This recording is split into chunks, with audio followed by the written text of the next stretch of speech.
Alors, imaginez un peu la promesse qu'on analyse dans notre article. Un jeu de plateau en monde ouvert, rempli de secrets, mais sans le fameux, le redoutable livret de règles de 40 pages. C'est une promesse qui, il faut le dire, va un peu à contre-courant de tout ce qui se fait dans le genre. Complètement. On avoue d'ailleurs d'entrée dans notre article qu'on était assez sceptique. Ça semble presque trop beau pour être vrai. Et pourtant, c'est le défi que relève ce jeu, Witchbound. Le point de départ de notre analyse, c'est vraiment cette sensation d'avoir un jeu vidéo point and click des années 90, Oui, mais sur sa table. Juste avec du carton et du papier. Pas d'écran. c'est ça. Et la question c'est comment est-ce que c'est possible? Notre article commence par décrire l'ambiance, qui est très particulière. On l'a qualifiée de cosy. Oui, et bienveillante. Ça fait penser un peu au film Ghibli ou à certains JRPG pas trop sombres. C'est très chaleureux. On incarne Rennie, une ado qui se découvre des pouvoirs sur l'île de Coven Cove. C'est un endroit charmant, coloré, où elle est un peu coincée d'ailleurs. Et c'est là qu'intervient la mécanique centrale, ce qu'on a baptisé la mathémagique. J'aime beaucoup ce nom. Il est assez parlant et le système est... il est d'une simplicité désarmante. Comment ça fonctionne concrètement? Alors, l'île, c'est une grande illustration, avec plein d'éléments numérotés. Un puits, un arbre, un personnage. D'accord. Et les actions possibles, comme examiner ou parler, elles ont aussi un numéro. Et on combine les deux, c'est ça? Voilà, on veut examiner, action 1, le vieux puits, lieu 15. On forme le nombre 115 et on va lire le paragraphe 115 dans le grand livre. C'est tout. L'effet est immédiat, c'est ça qu'on a trouvé fascinant. On a vraiment l'impression de cliquer sur le décor. Il n'y a aucune friction. Exactement. Mais cette simplicité, est-ce que ça ne devient pas simpliste à la longue? C'est une question qu'on se pose dans l'article. Et c'est une très bonne question.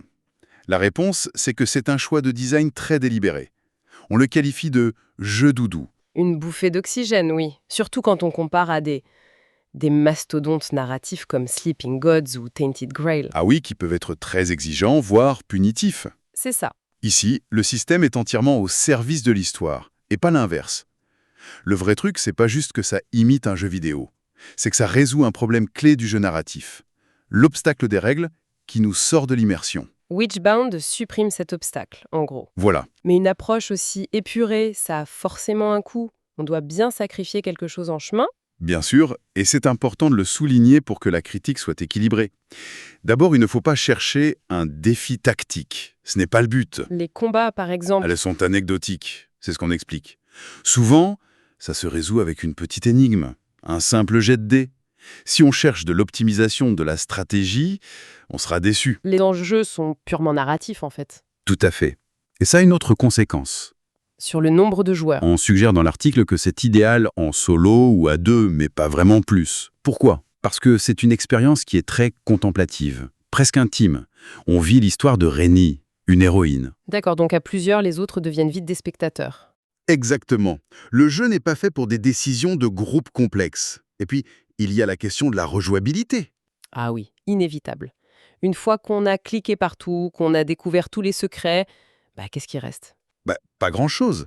L'analogie qu'on utilise, c'est celle d'un bon livre. Le plaisir, c'est la découverte. Une fois le mystère résolu, la magie est un peu passée. On peut le relire, mais sans la surprise.